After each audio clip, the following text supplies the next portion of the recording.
Deixa eu apresentar aqui um pouquinho de vocês e depois a gente toca o barco bem à vontade, como sempre. As lives a gente tem que ser, né? Cada um contando do jeito que sente a vontade de falar.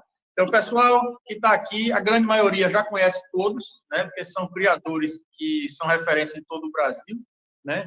Todos aí estão na raça Dorper praticamente desde as primeiras importações, né? São, digamos assim, são três grandes professores da raça Dorper: doutor Luiz de Aburiá, doutor Elcio da Araí Zumbi e Fontinelli no Cauípe. Eu ainda não tive o prazer de visitar o doutor Elcio na Araí, mas já marquei com ele, deixa eu baixar essa pandemia que eu vou. Porque Aburiá, já tive o prazer de ir lá 3 ou 4 vezes. Cauípe, quando eu morei em Fortaleza, não tinha como não conhecer, né? Morar em Fortaleza, não visitar Manuel Fontinelli, não tinha como não conhecer. Quando eu fui para lá em 2007, comecei criador em 2005, então eu não sabia nada de Doppler, e fui lá ver eu continuo um sem dos saber. mais bonitos que eu já vi na vida, né? No dia que você vier por aqui, a gente vai fazer uma festa, porque vai merecer, né? Já foi tudo quanto é canto, e só não veio aqui. Mas vai chegar o dia. Vai, mas também essa pandemia atrapalhou muito, viu? Atrapalhou muito, já era para eu estar rodando um pouquinho mais, mas tem que dar graças a Deus que estamos aqui, né? Batendo papo. Beleza. Olha, primeiro agradecer os três, né, por ter aceitado esse convite, né? Porque quando eu falei com o doutor Luiz ano passado, a gente não sabia nem que essa questão de live ia deslanchar na Ouvindo Cultura, né? Ninguém estava fazendo, né? Ninguém tratava do assunto em live. Então, combinei com o doutor Luiz, a gente organizou, até o professor Fontinelli participou, né? A gente fez um grupo antes, discutiu, o pessoal acha interessante seguir com esse raciocínio de estimular a Ouvindo Cultura e tal. Então, a gente embalou, seguiu fazendo live, já tem um ano. Quando eu olhei a data aqui, eu disse, vai fazer um ano, eu vou ligar para o doutor Luiz para fazer uma live. Ele disse, Léo, vamos fazer com a gente, eu digo, eu topo na hora. Convidamos vocês dois, vocês participaram, então, mais uma vez, obrigado. E o tema, gostei demais do tema que vocês escolheram, né? Tratar sobre esses 22 anos da raça Dorper. Vocês têm, eu acho que, muito a contribuir, né? Explicando tudo isso, tirando a dúvida do pessoal. Então, hoje aqui eu sou aluno, eu quero escutar vocês falando aí.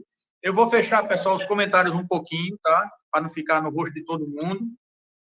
Quem quiser fazer pergunta, tem essa interrogaçãozinha aí, que é o símbolo do WhatsApp aí. Aparece o símbolo do WhatsApp. Você clica, que a pergunta aparece, e eu vou escolhendo aqui, a gente vai mostrando. Depois a gente abre a pergunta para todo mundo participar.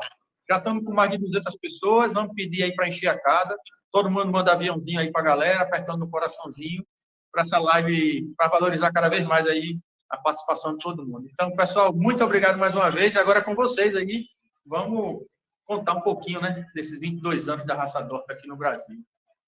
Eu acho que até mais anos, né, Manuel? Mais de 22. 22 eu coloquei a partir dos registros da Arco. Oficiais. Né? Oficiais. Oficiais. Mas, antes disso, o Dorper já andava aqui nesse Brasil. Com certeza. Aqui, eu estava recordando, né?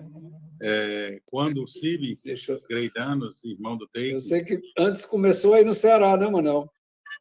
O Cibe teve aqui no Mário. Mário, na época, tinha uma sociedade aqui com o pessoal de um banco, e eles pediram a uma empresa americana que fossem buscar embrião na África, implantasse no Canadá, e de lá do Canadá viesse vivo para o Brasil, de avião. E o Mário trouxe, na época, 3 fêmeas e 3 machos, trouxe Blackhead Persa, trouxe Boé, oficialmente, mas não tinha registro, porque não existia o Flockbrook brasileiro, né? Nem do Dorper, nem do Boé. E ele trouxe os embriões e logo o Cibe esteve aqui e foi conhecer e gostou muito da raça, como ele falava fluentemente o dialeto e a língua holandesa. Ele foi à África e trouxe, né, alguns embriões que nós colocamos aqui no Maranguape e nasceram, e começamos a... Tem 20 e tantos anos que eu tento entender, mas não consegui chegar no final ainda não. E daí veio Buriá, trouxe oficialmente, né? Eu tive o prazer de de comprar um casal lá do Eduardo, os primeiros, o Buriá 020, a Buriá 05, e era Tim Jordan e todo aquele pessoal que foi encantando a gente na raça Dorper, cada um com seus trabalhos. Tim era um verdadeiro mestre, aí depois John Dell e Strauss e Ron van der Merwe, já falecido.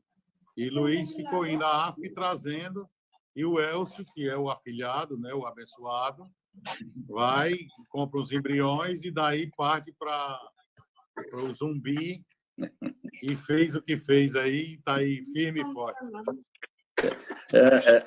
Falando do tempo antigo, Eduardo tinha a fazenda, né? A fazenda Jataí, é o nome da fazenda dele, onde ele criava gado, né? E por eu ser veterinário lá em Senhor do Bonfim, a gente terminou se encontrando. Cidade Velha. O primeiro enrosco que teve num bezerro lá na fazenda dele, obviamente ele me procurou, e daí em diante nós fizemos amizade e eu passei, então, a uma certa assistência a ele. Eduardo é uma pessoa que todos vocês conhecem, ou quem conhece ele, sabe como é a figura cativante, caladão daquele jeito dele, mas uma figura extraordinária. E um dia eu chego na loja dele, eu ia passando na porta, parei lá para tomar uma água e dar uma boa tarde a ele. E ele, quando está muito nervoso, ele coça o coco da cabeça, né? O cucuruto, assim. Quando ele está muito valente, nervoso, preocupado. E aí eu disse, o que é, velho? E aí ele disse, rapaz, Luiz vai me deixar doido. Eu que foi dessa vez? Aí ele disse, comprou um bode no supermercado. Foi quando o Luiz comprou e eles importaram os boés vindo do Canadá.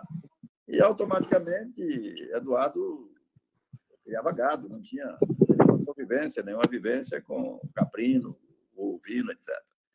Apesar de ser catingueiro. E aí entramos os animais estavam chegando para a quarentena, e, enquanto isso, nós fomos desenvolver um local adequado para receber esses animais, né? E aí nós fizemos um capriozinho suspenso, não sei se ainda desmancharam, né, Luiz? Eu acho que já desmancharam aquele caprio. Já, o suspenso já. Continua lá o mesmo espaço, mas... A estrutura, a cobertura está lá ainda. E aí, no tempo certo, esses animais chegaram e eu fui obrigatoriamente trazido para essa turma. Eu dava... Ele fez lá do aí, Luiz. Um trem de ano diferente. É o avião chegando da África, com os embriões. Eu, como dava uma assistência na fazenda de gado dele, eu me vi quase que obrigado também a chegar junto dos bodes, né? O conhecimento que a gente tinha do caprino e do ovino naquele tempo lá era aquele conhecimento basicão, né? Eu trabalhava com animais SRD, animais mestiços, então era coisa tudo muito simples, né? Não tinha assim, não tinha nada de complexo. Mas quando esses animais chegaram, por serem animais de qualidade, também animais mais caros, etc., tal, e começaram a surgir problemas que a gente não observava lá no bicho mestiço na Caatinga, e aí começaram os desafios, né? E aí a gente foi se envolvendo. Daqui a pouco ele entrou no Inicialmente, não sei se vocês sabem, o primeiro carneiro que ele comprou 20 marrãs santinês, né?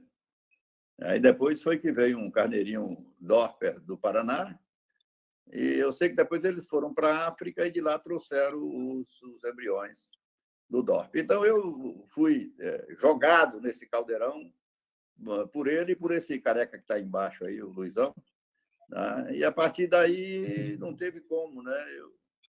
Eu criava as vaquinhas de leite, mas fui seduzido, né, por eles.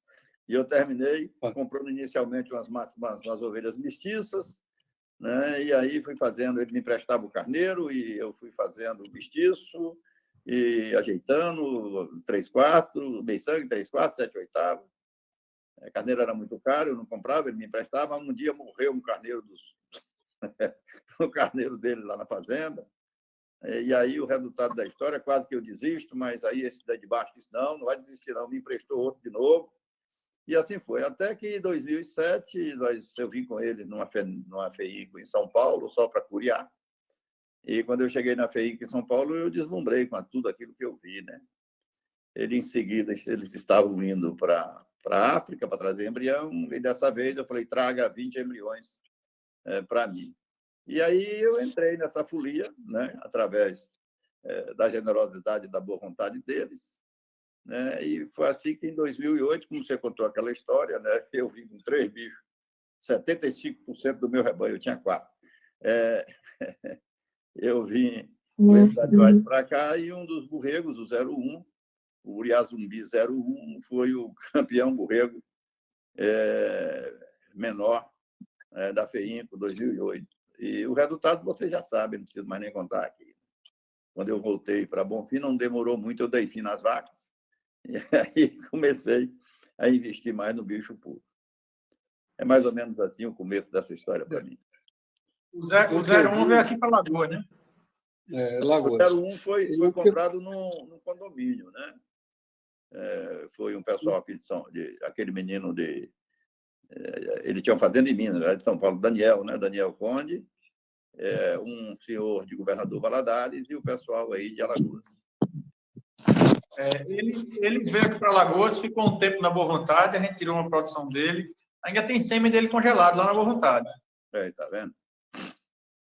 Mas é isso aí. Eu sei que, dentro do tema da gente, eu acho que a gente vai ser uma conversa bem informal, mas é bom a gente estar puxando a contribuição do DORP ao longo desses, talvez, 25 anos no Brasil, vamos dizer assim.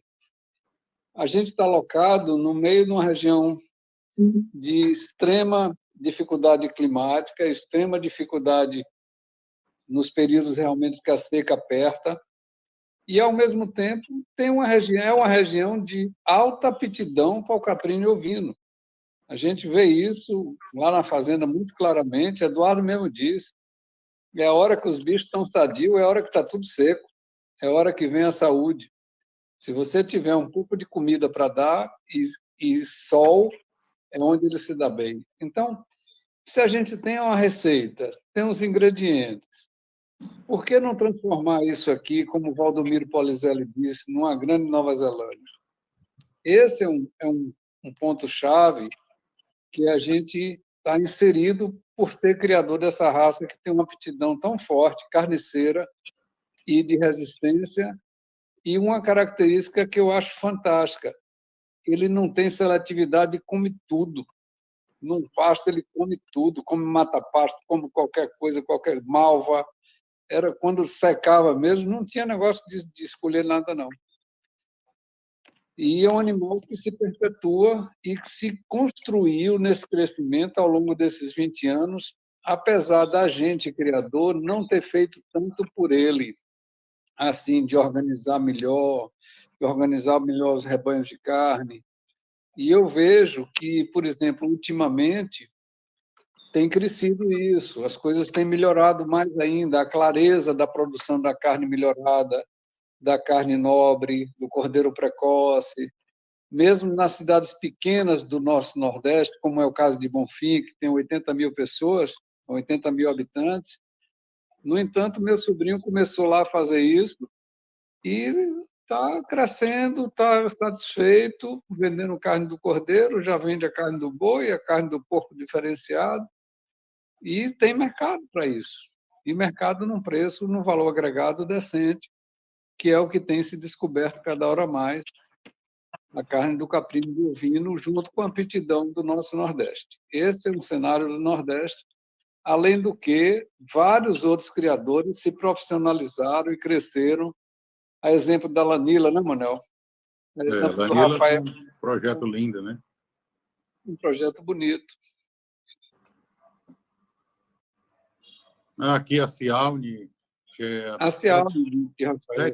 7 mil fêmeas produzindo cordeiros, né? E tudo com uma inseminação transcervical feita pelos colaboradores e tutoriada pelo Dr. Carlos Alberto, que sêmen fresco inseminação cervical e já chegaram a ter 83% de prenhez com isso, feito todo dia de manhã através dos carneiros, marcavam as ovelhas, eles inseminavam e infelizmente, né, não tem um abatedor aqui ao nível que chegou há 2 anos atrás, onde eles estão entregando a produção e já está saindo com os cortes especializados, que a gente está vendo se multiplicar, não só nos grandes centros, mas nos pequenas cidades. O pessoal está exigindo um corte bem feito, uma embalagem a vácuo, e está valorizando e dando o valor agregado que a carne de ovino merece. Eu acho uma cadeia fantástica. Eu acho que a nossa razão de ser criadores de genética está na cadeia produtiva. Eu acho que sem ela, sem um objetivo econômico e palpável, a genética ela vira a mesma coisa de criar cachorro de exposição. É a gente criar um pet para mostrar. Nós não temos que criar pet, nós temos que criar carneiros produtivos, carneiros melhoradores, tá certo? Para que essa cadeia produza cada vez melhor e que o consumo aumente. A gente não pode dar um tiro no pé buscando cabeças que não produzem lateralidade, nem colchão, nem lombo, nem carré. A gente tem que buscar o racial, mas não deixando de lado, tá certo? A carcaça, a produtividade, a precocidade. Eu acho que a gente tem que ir para tirar o cordeiro do pé da mãe e levar para o abate. Isso a África já faz há anos. John Dell fazia assim. Tem foto dele maravilhosa, abastecendo os restaurantes com cortes nobres. E a gente tem que valorizar isso. Concordo em valorizar o racial precisa ser melhorado. Eu acho que nós, criadores de Dorper, de genética, fizemos alguma coisa fantástica no Brasil, porque o que colocaram de material na nossa mão, nós fizemos uma mágica. Porque se você olhar hoje as cabanhas, a produção do nível de animais que já tem no Brasil, e vindo de um material que eu acho que aquilo foi um expurgo que eles fizeram na África nos primeiros anos, com os brasileiros, eles fizeram um expurgo. Só que eles pensavam que a gente era os tupiniquins, e nós não éramos, nós éramos os sabidins, tá certo? E hoje nós temos animais ao nível deles, não digo que são todos, mas nós já temos animais de qualidade boa, e nós vamos mostrar nesses 7 anos que nós não vamos poder importar embrião, quem é quem. Eu acho que daqui a 7 anos nós vamos ter que evoluir de tal forma a produzir coisas tão boas quanto eles. E mais do que isso, está aí um mestre, Dr. Luiz, que vive de pensar no Dorper, como, quando, por quê, como faz, por onde. O Eduardo fica louco, o Cacá endoida e ele pensa. E se você for olhar os pensamentos dele, todos têm lógica. Todos. O pensar é porque eu fico dentro de casa aqui, como eu digo, Eduardo, eu moro em Salvador, num apartamento, dentro do hospital, saio do hospital para casa, aí ou você fica, como ele diz, está na janela comendo bolacha, ou você fica na janela comendo bolacha creme cracker, que não tem o que fazer, às vezes, realmente não tem, você tem que estar com sua cabeça ativa. Essa pandemia mesmo, eu mexi a minha bastante. Tanto para o lado do carneiro, quanto para o lado do hospital, fiz inovações. O que eu me admiro, a gente, como criador de genética, a gente está buscando produzir um carneiro melhorador, as ovelhas melhores. E o Luiz, não, ele está buscando alguma razão daquilo, de como aquilo mudar. Qual razão? A linhagem tal é profunda, nós precisamos primeiro implantar isso aqui, aí ele vai e manda coletar as ovelhas nessa linha, e ele vai pensando e a coisa vai se estruturando. Entendeu? Se a gente olhar para trás, a gente tinha carneiros medianos, bem feitos, coisa e tal, ou monstros, que eram aquelas coisas que nem tinha pé e nem cabeça, começava e terminava, rinocerontes. E isso, à medida que o tempo foi passando, as pessoas foram percebendo que precisava o quê? Nós estamos com um animal de altura boa, mas o animal, não, a cabeça é reta, não tem posterior, e se foi colocando em busca de um animal equilibrado. Hoje, se você olhar em todas as cabanhas que a gente olha, você tem animais admiráveis, tá certo? Admiráveis. Cada um tem a sua maneira de trabalhar, cada um valoriza alguns pontos do Dorper, que isso é direito de cada um, e a gente vê animais diferenciados. Você vê o doutor Elcio. O Elcio veio de um rebanho que, se a gente pudesse voltar a Jaguariúna e invadir, como igual o Sem Terra, os boxes do Elcio, era tudo que um criador de Dorper queria. Que eram as ovelhas ultrapigmentadas, pescoço lançado. Acho que elas eram mais modernas do que as de hoje. Mas aí ele viu que, num certo momento, né, ele precisava agregar carcaça. Né? O Elcio foi muito conservador durante muitos anos. E, com o tempo, ele abriu para sangue de carcaça, porque na região dele, ele viu que ele não precisava, ele não tinha que ter bibelô para um pet para o cara ver. Ele queria ter carneiro de 120 quilos, 130 quilos, que chegasse na faina do cara e fosse produzir cordeiro. E ele, eu vou por esse caminho. Foi e se deu bem. Hoje tem pouco animal à venda, tem animais de 6 meses, 8 meses, não dá. Por quê? Além de ver o racial, que ele sabe olhar, tem o Júlio e a esposa, que são fantásticos, aquele casal, e que o ajudam, ele viu que a carcaça é uma coisa importante. E é o sentido da gente. A gente pode ter o laço na cabeça do Shih Tzu, mas ele tem que ser Shih Tzu primeiro. Entendeu? A cabeça pode estar arrumada, mas ele tem que ter carcaça, ele tem que ter perfil, ele tem que ter posterior, ele tem que ser funcional. Nós temos que partir para carneiros mais longevos, tá certo? Porque hoje tem carneiros de 2, 3 anos que estão se acabando, porque não tem estrutura de mão, não tem implante de paleta, falta musculatura. E enquanto você tem carneiros mais antigos que têm essa musculatura e essa mobilidade, que aos 7, 8 anos estão produzindo e muito bem, obrigado. Então, eu acho que o Dorper, nesses 22 anos, ele saiu de uma massa de modelar, já tomou forma e está no caminho correto. O que a gente precisa, eu acho, os criadores, é a gente se conscientizar que o Dorper tem defeito e esse defeito não pode ser mais admitido. Defeitos, tá certo? E tentar o quê? Não é porque ele é branco, da cabeça preta, que ele é um Dorper, porque tem registro que eu vou vender por R$5.000. Eu acho que vender por R$5.000 um animal que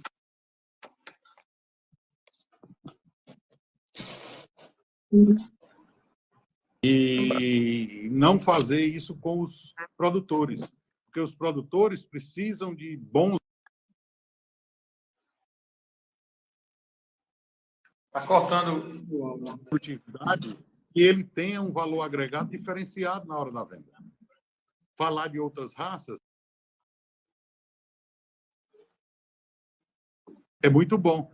O santinês não é uma raça ruim, é uma raça maravilhosa. É uma raça com uma base que a gente tem a toda hora que a gente pode usar. Ele tem gente que cria para exposição, para raça, tudo bem. Mas a gente tem uma base maravilhosa. As raças do sul, cada uma tem sua adaptabilidade, cada uma tem sua sazonalidade e produz bem naquela região onde ela se adaptou. Tá certo? Eu acho que não, né, a gente não tem que forçar uma raça em outras regiões. A gente tem que cultivar, explorar e melhorar a raça onde ela sempre foi boa. Se você olhar um Texel lá na fazenda do Taking, você tem um Texel de linhagem holandesa e você tem um Texel de linhagem francesa. Um é pequeno, de uma estrutura de posterior impressionante, de um lombo impressionante, precoce, o outro um pouco maior. Isso foi se fazendo para quê? Para que elas tivessem mais mobilidade nas terras mais inclinadas, que pudessem andar melhor, porque o Texel holandês ele é muito baixinho. E em terras em monte, eu já vi ovelhas que o Take me mostrou, ovelha que desce um morro, ela capota, fica de perna para cima e morre porque ninguém viu. Porque ela é muito pequenininha. Entendeu? Então, mas ela tem o lugar dela. O Suffolk tem o lugar dele. O Hampshire Down tem o lugar dele. O Dorset tem o lugar dele. Então, o Dorper, onde ele está? No sul, ele se dá em qualquer lugar. O Dorper se dá do hemisfério sul ao hemisfério norte. Porque ele foi uma raça trabalhada para viver em condições extremas. Ora, clima de deserto e à noite clima de 4, 5, 6 graus. A gente tem que entender que o Dorper ele veio, não foi para fazer a gente ter um animal valorizado para vender caro. Ele é um produtor, ele se adapta a certas situações, tá certo? De sertão, como o Luiz falou, você vê o Dorper buriá na caatinga, a coisa mais linda do mundo. E ela chega de tarde, come um pouco de palma, um pouquinho de ração, deita no relento, no outro dia levanta e está no pasto. A criação de pet dentro de baia, essa a gente é aceitável, é memorável, mas não é a realidade. A realidade é aquele que pega 10, 15 carneiros Dorper, joga em cima de 500 ovelhas, elas produzem, tiram o borrego, que aos 120 dias, 110 dias, vai estar dando 35 quilos de carne e vai direto para o abatedor com a carcassinha de 18 quilos de qualidade. Doutor Luiz, chegou uma pergunta para o senhor aí, ó. Pediram para contar a história do 783, ó. Que ele contribuiu aí para a raça Dorper. Essa é uma história que eu acho que o Manel é mais conhecedor e mais apaixonado do que a gente. O grande apaixonado do 783 é o Manel. Mas o 783 é o seguinte: nós, quando trouxemos os primeiros embriões, foi no ano de 1999. Em 2004, fomos de novo buscar mais embriões. 2006, fomos novamente. 2008. O 783 foi da geração dos embriões de 2006, quando a gente saiu do eixo Jondel, Tim Jordan, e fomos lá para cima, lá para a região de Appleton, visitar o Conan, Ernest Conan e o Van der Merwe. Foi nessa viagem que a gente acabou trazendo a linhagem do 783. O Ernest Conan ele é um selecionador, um jurado fantástico que jogou aí na última exposição de Londrina, no Campeonato Nacional em Londrina, e realmente ele foi em cima dos bons animais que estavam na exposição. Foi duro, tirou bastante animais de pista, e ele era zootecnista, ele era geneticista. E ele morava lá no meio do nada, naquela fazenda que era um espraiado, e a gente acabou vendo os animais deles. O que nos impressionou, e que Eduardo ficou impressionado na época, foi como os animais andavam bem. Essa era uma característica que impressionou a gente, porque a gente tinha essa dificuldade no começo, no nosso rebanho, de sentir que muitos animais não andavam bem. E foi completamente diferente quando chegamos no Conan. Quando você viu os animais rápidos, fagueiros, ele fazia uma seleção direcionada para o funcional dele. Era uma fazenda, se não me engano, de 20 mil hectares, era um espraiado lá de terra que chovia 150 milímetros ano, a 100 quilômetros já do deserto da Namíbia. Foi de onde a gente trouxe essa genética. E trouxemos, confiamos. Ele escolheu o macho, ele botou lá 2 machos para a gente, ou 3 machos para a gente, para coletar os embriões. A gente não tinha um olho nem a sabedoria do que viria, e o 783, que era o 9205, o pai dele, ele realmente transformou que tudo dele foi bom. Tudo que veio desse 9205 deu uma produção boa, e é um carneiro que realmente ele imprimia tudo em todas as propriedades, era o mesmo shape dos animais que nasciam, entendeu? Com isso, acabou o pessoal da Alamos colocando o nome dele de A Lenda. Não foi nem a gente, foi a Lenda que foi colocado pelo pessoal da Alamos, do Paraná. E é um prazer ter sido o precursor dessa genética. Valdomiro Polizelli ficou doido para comprar ela numa exposição aqui em Salvador. Chegou a gente chegou a ficar balançado de dizer assim, vamos pedir 100 mil das costas. Na época, sei lá quando foi, 2008, por aí. E, no fim das contas, rapaz, não vamos vender, não. Deixa o Tiago esse carneiro aí, que ele vai dar muita coisa. E esse carneiro é meio que filho de Manuel Fontinelli também, que é um que adorava o carneiro. A gente acabou mandando ele para lá no final da vida. Ele ainda produziu, ainda coletou sêmen por lá. E por aí vai. Eu sei que ele tem registrado na Arco, se eu não me engano, 1.600 e alguma coisa, 1.600 filhos na Arco. E a gente ainda tem bastante, algumas doses de sêmen dele que ainda vamos usar novamente, porque eu acho que vale a pena. Ele é um carneiro... Você está esquecendo de por que ele foi tão transformador, né? A Buriá, eu fui comprar umas fêmeas, e já de a segunda ou terceira vez, e passei uns 2, 3 dias lá nos currais, e existia um grupo de marrãs, que eram as marrãs fortes, bonitas, homogêneas, e ninguém sabia de quem era. Aí fomos pegar os números e fomos ver que era um outro carneiro que eles tinham, que era o 349, que veio de Tondel, e que imprimia esse animal. Mas, assim, não é um animal que hoje as pessoas gostariam. Era um animal de um shape mais masculino, mas de uma estrutura fantástica, de posterior, de grossura, de lombo, andava bem.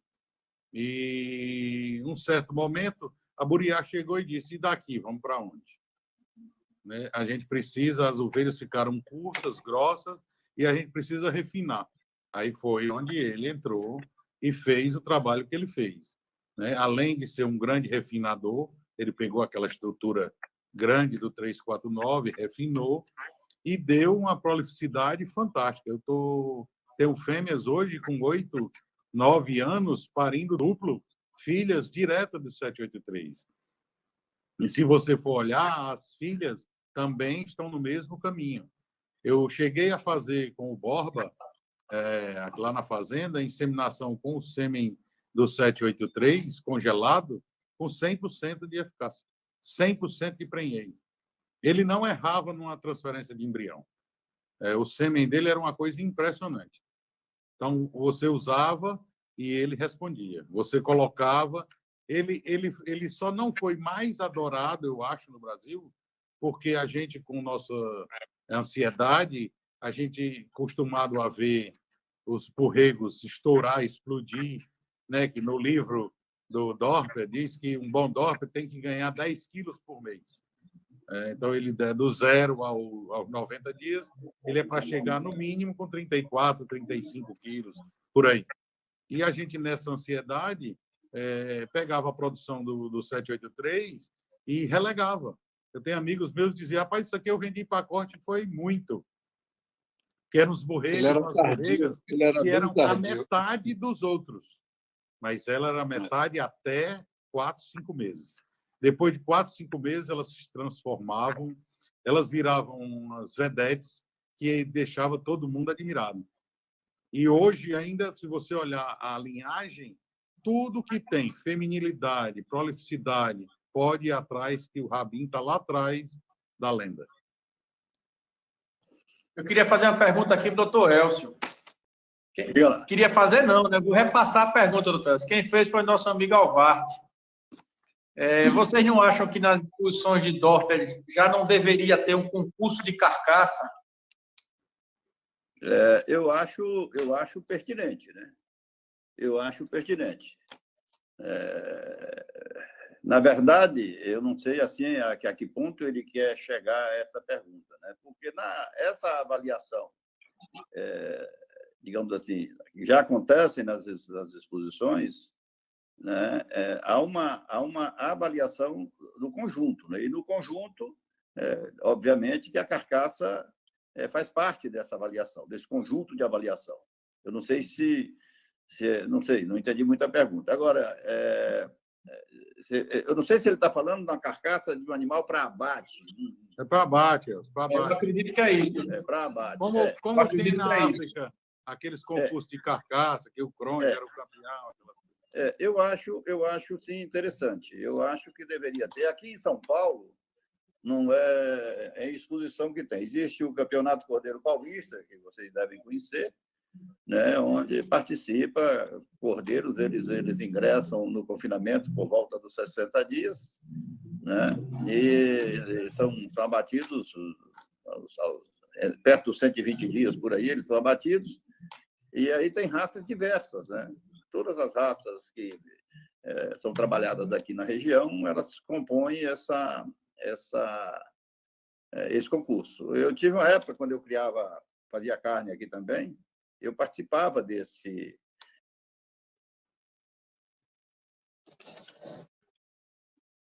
Foi que uma vez nós ficamos em primeiro lugar com a qualidade, vamos dizer assim, de carcaça, né, da carcaça em si. E hoje, continuando esses concursos aí, o Dorper sempre aparece em posições de destaque, né, comparativamente com as outras raças, né? Se isso fosse feito numa exposição, eu também acho que poderia dar uma visibilidade maior, né? Seria interessante você demonstrar durante o espaço da exposição essa qualidade que todo mundo já sabe, já fala, mas que seria visualizada. Eu acho importante, sim, Albert, né, respondendo a você diretamente, né? A questão aí só do pessoal da ABC Dorper, né, começar, então, a pensar nesse sentido e fazer um tipo na época, aí, um tipo de uma avaliação de carcaça. Se eu não me engano, numa exposição aí, uma época, teve alguma coisa nesse sentido. Eu não me lembro, bem no começo aí. Se eu não me engano, foi aquele menino, aquele que tem um nome de alemão, qual é o nome dele? Que trabalhou na Campo Verde. Tinha Jean Carlos e tinha o outro. Lucas. Lucas, se eu não me engano. Teve alguma coisa numa exposição aí. Eu não sei se foi numa FEINCO. Eu acho que foi Nós fizemos uma vez lá em Bonfim, de Alvarte, para referenciar carcaça, foi através da avaliação de olho de lombo. Como é o nome dele, Elcio, que mora hoje na Nova Zelândia? Bruno. Hein? Bruno, a gente fez uma exposição, ele trouxe um software que ele usava lá na Nova Zelândia e usou esse software de mensuração. Nós medimos todos os olhos de lombo dos animais que participavam, porque existe uma correlação direta de olho de lombo com a musculosidade e rendimento de carcaça. A Nova Zelândia está há alguns séculos na frente da gente na seleção do ovino, porque ele é muito pragmático, muito técnico e realmente ele está bastante tempo na frente da gente. As avaliações de carcaça são feitas com software nos frigoríficos. Na hora que entra um lote do produtor, a Elcio esteve lá visitando, e esse lote é avaliado um número X, um percentual X, que é analisado no software de ressonância magnética ou de tomografia computadorizada, que analisa os percentuais de gordura, músculo e osso, fazendo uma pontuação da carcaça. Mas é o caminho. Eu sou assim plenamente, desde o meu começo de produtor, eu falo em carne, eu falo em consumidor final, que eu acho que é onde a gente está, onde o Dorper foi crescendo e foi se impondo. Por essa caatinga fora, nós vimos a transformação tanto do bode com o boé mudar a sua carcaça, mudar o posterior, quanto o Dorper foi se impondo com os mestiços, com os animais resistentes, desenvolvidos de uma maneira rústica na caatinga, que hoje realmente fez a diferença na hora que entrou uma raça com um vigor híbrido bom, uma raça diferente, que fazia um vigor híbrido intenso, e com o resultado de produção no olho de quem comprava a carne. É isso aí. Uma coisa que, Léo, até uma sugestão para você, que você faz as lives, eu acho que a gente deveria começar a capacitar nós, criadores, a fazer avaliação de score corporal, tá certo? O próprio criador, o próprio cabanheiro, fazer avaliação de score corporal. Se a gente olhar a Daiane e o marido trabalhando, a equipe trabalhando nos lotes que vão ser cobertos, eles não botam um animal com um score 2,5 para cobrir. Isso não pode. Ele primeiro tem que preparar-se, chegar no 3, 3,5, para depois ir para a estação de monta. E a gente vendo eles trabalhando dá inveja, porque é uma coisa que você faz com os seus 2 dedos. E ali você tria aquele lote. A gente bota para cobrir, se a gente é um lote grande, a gente bota no olho. Apartou, está na hora, ou ainda está ali, já está na hora de botar. A gente não está avaliando a nutrição da matriz.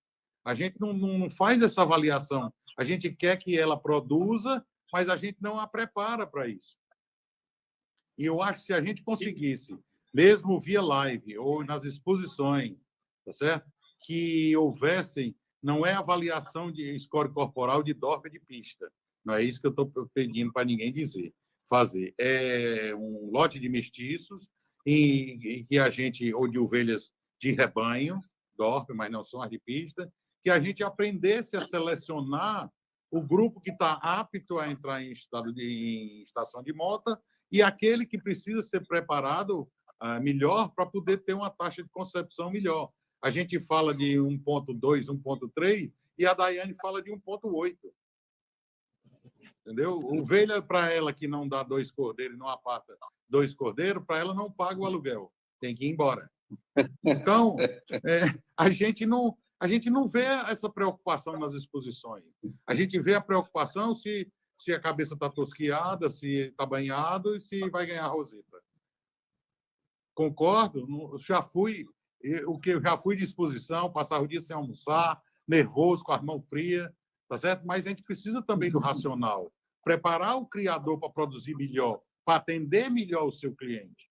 Então, se a gente tem a capacidade de avaliar e separar, essa ovelha não está no ponto, essa tá, então a gente fazer esses lotes, tá certo? A gente vai ter uma taxa de concepção melhor, a gente vai ter mais cordeiro, a gente vai ter maior lucratividade. Olha, Manel, vou citar só o exemplo da Buriá. Nós temos uma pressão de reprodução muito grande. E uma pressão de reprodução é intensa, você sabe ali como é, né? Pariu, um mês depois já tem carneiro dentro do lote, já faz os lotes, já separa, já vai, já toma-lhe reprodução.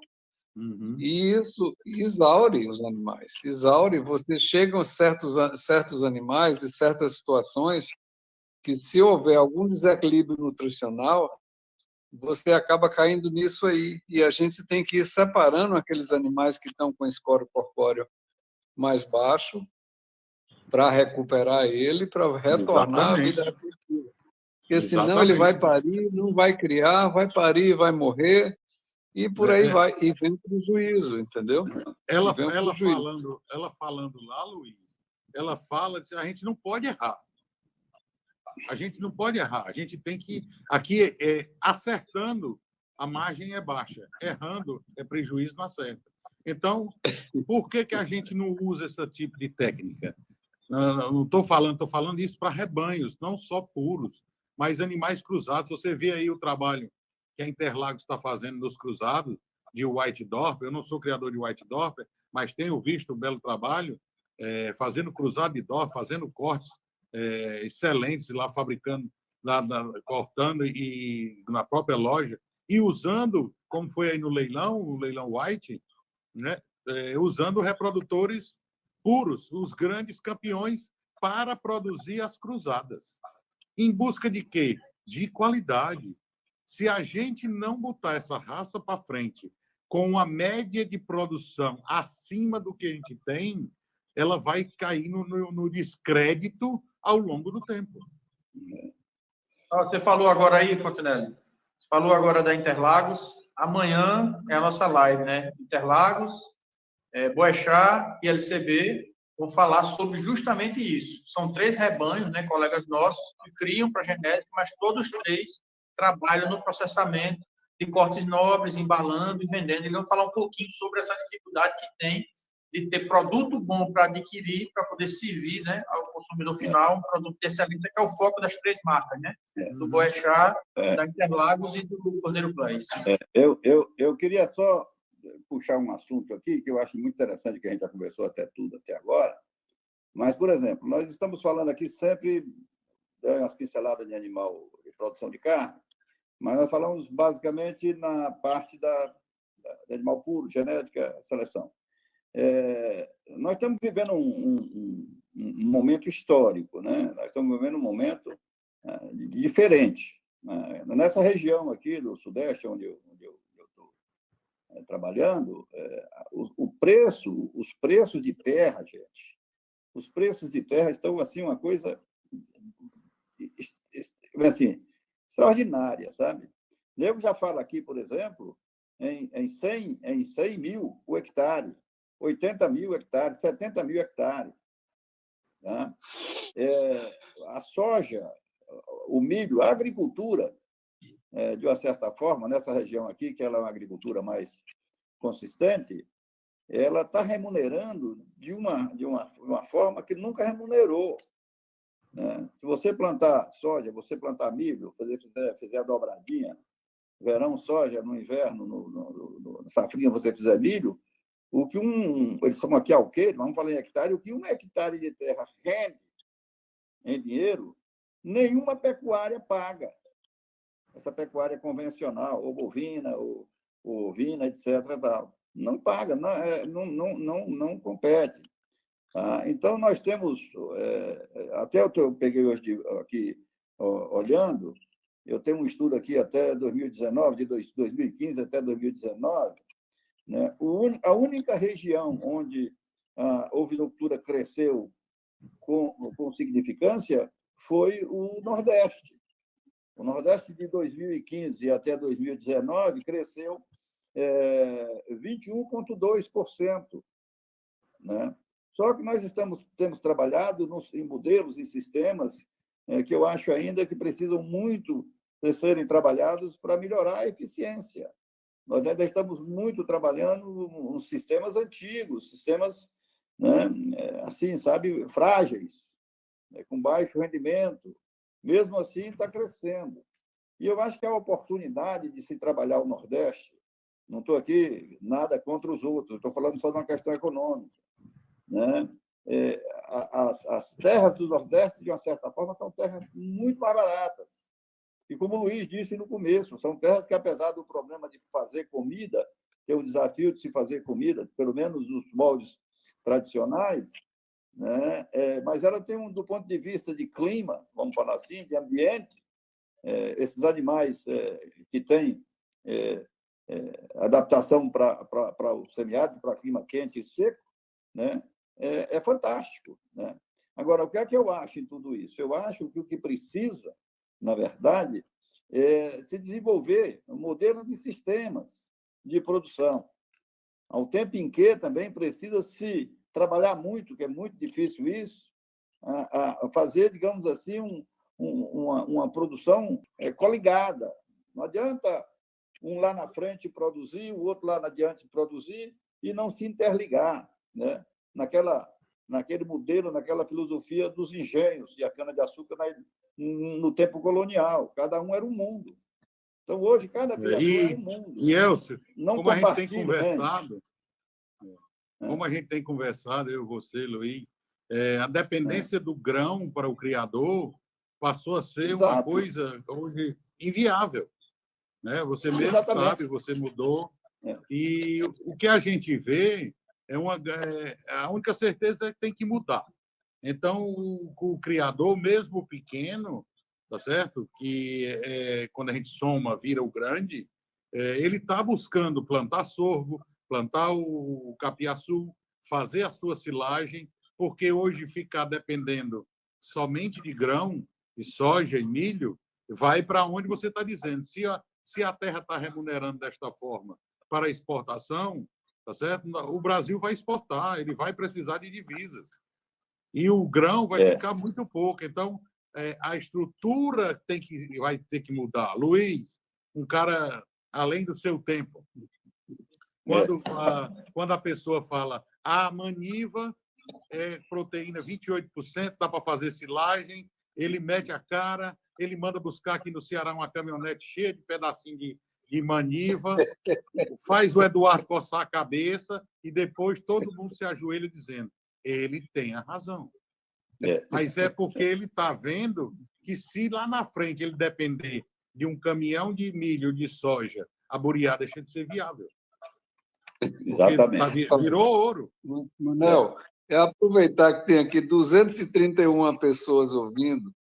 Vale a pena quem precisa de alimentar bicho para crescer jovem, que ele demanda proteína também, além do amido.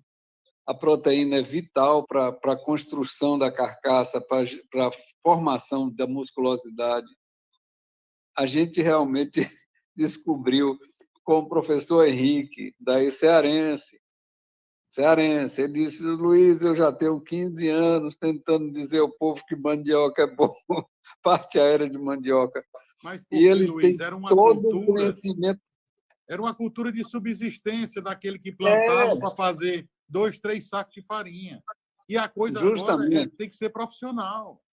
Profissional. A gente ainda está engatinhando. Aqui tem o Esdras, aqui na Bahia também, que é outro admirador da mandioca, da pornúncia. O Esdras deixa a gente louco, porque não sei como é que... A fazenda dele só pode ter 4.000 hectares, porque toda semana ele planta 2, 3 capim, mas só tem 4. macaxeira, vou ficar rico. Eu não sei o que é que ele faz, aquela mágica ali. Então, para quem está ouvindo, eu acho super interessante. A gente fez agora a primeira geração apartada daquelas mandiocas que a gente pegou lá em setembro, que os borreguinhos no CRIP estavam comendo silagem de mandioca e menos um pouco de concentrado. Porque toda hora eu digo, vamos diminuindo mais. Para ir diminuindo o concentrado, não é que vai abolir, mas você começa a restringir o teu concentrado e vai substituindo por essa. É fantástica. E você planta, 3 meses depois você já está cortando parte aérea, e a cada 3 meses outro corte, 2 meses e meio outro corte. E essas alternativas, quem puder plantar milho, vai fazer silagem de milho. Quem não puder, uma ferramenta chamada BRS Capiaçu, um capim que a Embrapa criou, ele é admirável. Eu lá na nossa propriedade, uma propriedade pequena, e eu sempre, desde que meu pai gostava da propriedade, e ele gostava muito de diversificar. Aí um chegava lá e dizia, plante aqui 3 carocinhos de leucena. Aí o outro, plante 3 de cunhã, 3 de mucuna preta. Aí aquilo ali nem dava volume, nem resolvia o problema, nem nada. E eu, assim, quando eu vou fazer o quê? Vamos fazer silagem? Vamos. Quem é? BRS Capiaçu. Funciona? Funciona. Como é que eu, numa propriedade que eu tenho lá hoje, 2 hectares, né, acho que não tem nem isso de capiaçu, tem 0,6, 0,54 e mais uma besteirinha, dá 1,7. E a gente produz 4.200 sacos de silagem. Eu não tenho mais nem onde botar silagem. Então, quer dizer, eu acho que a gente tem que se pegar a alternativas boas e eficientes, como essa do Luiz. Você tem uma parte de capiaçu, uma parte da maniva, e você fazer a silagem misturando os dois para elevar o nível de proteína da silagem e a gente partir para a menor dependência do grão. E tornar o confinamento do cordeiro, que vai para o abate também, uma coisa viável. Você verticalizar a tua produção num custo mais baixo. E com isso aí no sul, que você tem terras que vão valer ouro por causa do milho e da soja. Eu tenho uma coisa que eu vejo assim, uma resistência muito grande ao uso da ureia na alimentação de ruminantes, especificamente no uso na ovinocultura. Há uma resistência, há um medo de usar esse recurso, que, na verdade, é o equivalente proteico. E eu estou usando aqui na fazenda há 8 anos. nunca tive um acidente. Obviamente que nós temos todo o cuidado, nosso pessoal que trabalha com isso é consciente da toxicidade do produto se usado inadequadamente, tá? Mas eu tenho diminuído, mas vocês não imaginam o quanto eu diminuí do consumo de soja. Para dizer para vocês, hoje só quem come ração com milho e soja aqui são os cordeiros que estão no CRIP, cordeiros que estão mamando. A pastor, eles já entram numa dieta que tem um pouco de ureia. Eu trabalho aqui com 0,5%, 1% e 1,5% de ureia. Eu tenho as categorias que eu trabalho com isso aqui. Eu diminuí o meu consumo de soja aqui, você não imagina. Eu comprava soja aqui todo mês, cara. Eu tinha medo. E soja está uma coisa absurda. Eu comprei 60 sacos de soja essa semana, deu a R$164 a saca de soja. Entendeu? Não tem aguenta. Milho está aqui de R$100, o produtor vendendo a R$100, né? O saco de 60 quilos. Milho, segundo as projeções de mercado, vai para R$120 já a saca de 60 quilos. Então, essa é mais uma oportunidade para a nossa raça. É uma raça que converte, é uma raça que realmente o ganho de peso dele é diferenciado. Come, que é um maluco, ele come e chega até a morrer se você botar muita comida. Para quem está em exposição só, basta ir numa baia onde tem dor. Onde tem comida, eles estão comendo. Só para de comer quando acaba a comida. Então, essa coisa. Deixa eu botar outro ponto aqui também, Elcio, que é super importante também, voltando, porque a gente está passando, as contribuições da raça Dorper. Eu me lembrei de outra agora, que foi fundamental também. A raça Dorper praticamente foi que fez crescer no Brasil as tecnologias avançadas de reprodução, porque com a importação de embriões, necessitores veterinários treinados, uma multiplicação dessas genéticas novas, foi outra contribuição da raça Dorper. E hoje é super importante esse movimento que está havendo, que a gente vê que é cada hora mais forte, das pessoas selecionarem e multiplicarem aquilo que tem de melhor. E realmente a gente tem que focar naquilo que te dá melhor, como o Manel falou, carcaça, profundidade, comprimento, conversão e um animal funcionalmente bom. Então, essa coisa que a gente tem que pontuar também para a gente não esquecer da nossa raça. Eu concordo com você, porque eu tenho 42 anos que eu labuto nesse mundo aí, nessa catinha, tem 10 anos para que eu estou para cá, e eu acompanhei bem, nós todos acompanhamos bem, a evolução da ovinocultura. E a chegada do Dorper nessa história aí, ele acelerou. Ele acelerou essa evolução da ovinocultura. Ele melhorou a qualidade, vamos dizer assim, do cenário ovino como um todo. Tá? É uma raça que veio para somar, para contribuir com as que já estavam aqui. Agora, o que a gente tem visto em outros países, onde a ovinocultura é bem desenvolvida, Luiz, além desse aspecto da produção, de saber criar, de eficiência na criação, etc. Tal, são os modelos. Né? Lá fora existem as associações, né? As cooperativas, os agrupamentos de criadores. Aqui no Brasil, nós temos uma coisa inversa. Né? Uma coisa inversa. As pessoas têm ojeriza, quase que pavor em se associarem realmente com um objetivo único e comum. Né? Você vê, a gente fez aquela viagem na Espanha e Portugal, a gente viu o quê? Aquelas regiões específicas, cada região da Espanha ele tem a sua marca, o seu produto, né? Geográfico, como diz assim, geográfica, né? Como chama aquilo ali? Configuração geográfica. É o selo de identificação geográfica. Exatamente. E existem definições. Os criadores trabalham, agem, produzem sob a orientação e a coordenação de um centro, né? Há um centro deles mesmos, né? Ali eles orientam o que produzir e como produzir, certo? Na hora de vender, vende em grupo. Quem vende é o grupo, quem vende é a associação. Na hora de comprar insumos, quem compra é a associação. Imagine o poder que tem uma associação aí com, vamos assim, com 5 mil criadores, né?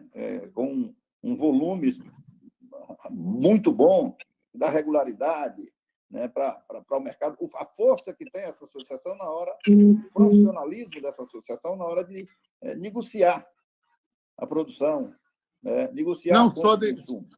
Elcio, não só de negociar, de apoiar o produtor, né?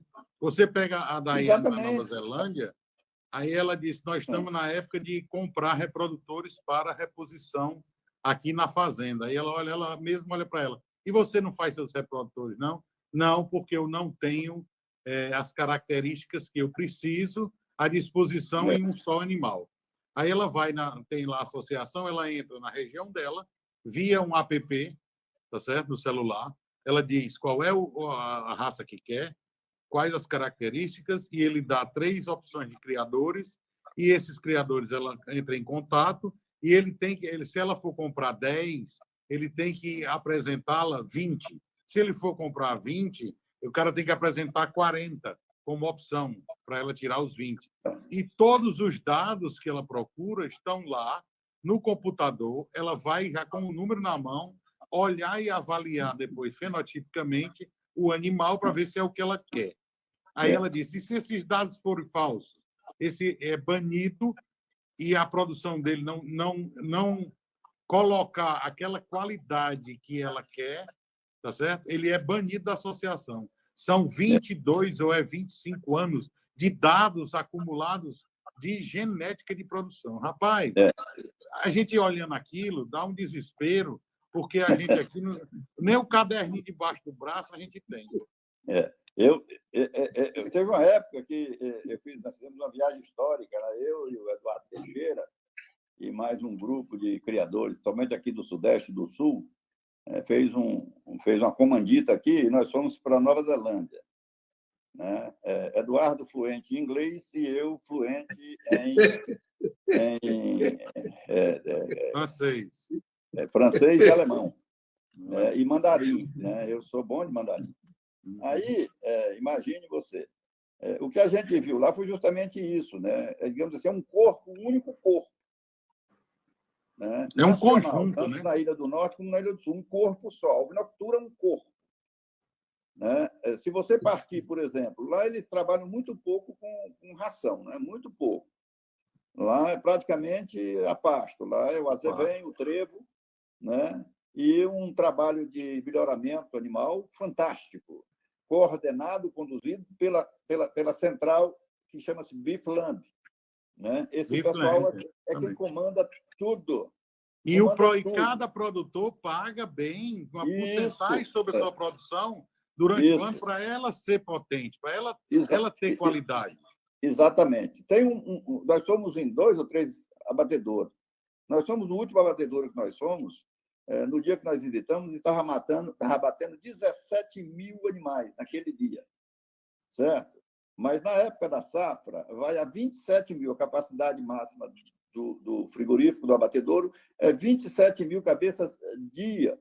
Eu acho que isso não é o abate do Brasil. Você sabe de quem é esse frigorífico e os outros que a gente visitou? Dos produtores. Da do Beefland. É dele. Então, é uma estrutura magnífica. Eles têm uma universidade que eles financiam pesquisas de interesse da ovinocultura de lá. Certeza. Então, é realmente o paraíso, se pode dizer assim, é o paraíso que qualquer ovinocultor poderia desejar. Então, aqui no nosso Brasil, de norte a sul, de leste a oeste, o que nós temos é uma dissociação. É o contrário. Eu acho que nós temos que trabalhar, tem que haver, isso é uma questão cultural, é difícil mexer nisso, mas é fundamental, na minha opinião. É fundamental que haja a convergência, né? Para que você crie. Eu acho que a gente não vai ver isso não, viu, Elcio? Não sei, mas se não vê, se a gente não vê isso, nós vamos ficar papelando aí, ficamos pisando em atoleiro a vida inteira, cara. Mas tem que mudar. Vai ter que mudar, um dia vai ter que mudar. Essa turma nova está chegando aí, não é possível. Entendeu? Então, nós precisamos... Vai ter que mudar, porque senão vai sucumbir. Então cada um fica aí, como ele disse, na coisa do engenho, do senhor de engenho, né? Cada um fazia a sua rapadura e o centro Quando tiver todo ali. mundo com rapadura, vamos vender para quem? Pois é. Então, o que é que acontece? Comer não dá, acho porque que fica tem que diabético. passar.